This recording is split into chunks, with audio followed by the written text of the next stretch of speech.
Vendredi 9 décembre, l'hôpital médical de Yafa annonce l'arrêt de ses activités. Décision prise après qu'une frappe aérienne sioniste ait causé d'importants dégâts au bâtiment de Deir el-Belah à Gaza.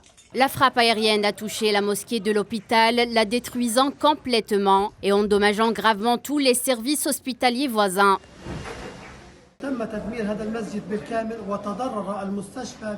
La mosquée a été entièrement détruite et l'hôpital entièrement endommagé. Les services de chirurgie, d'urgence, de radiologie ainsi que tous les laboratoires et cliniques privées sont désormais hors service. Cet hôpital accueillait autrefois plus de 1000 patients de la zone centrale de la bande de Gaza.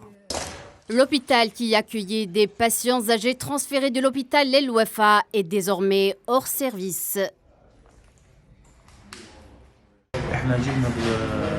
Nous avons amené 35 patients, hommes et femmes, à l'hôpital de Jaffa. Ces patients étaient à l'hôpital Al-Wafa. Quant aux personnes âgées, il y en a 25 ici.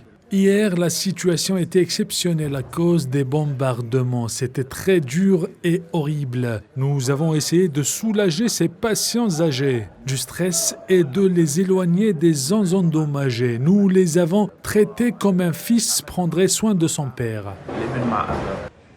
Entourés de destruction, des patients âgés dorment dans les couloirs, sur les étages des hôpitaux ou certains sur des lits. L'un d'entre eux déclare en pleurs qu'il dormait lorsque le bombardement a eu lieu.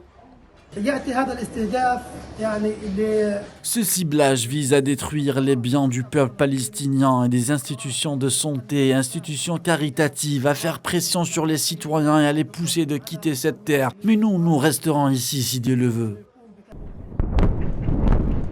Les bombardements se sont intensifiés et le nombre de morts palestiniens ne cesse d'augmenter. L'occupation sioniste pilonnant l'enclave du nord au sud dans une phase élargie du génocide contre Gaza qui dure depuis plus de 2 mois.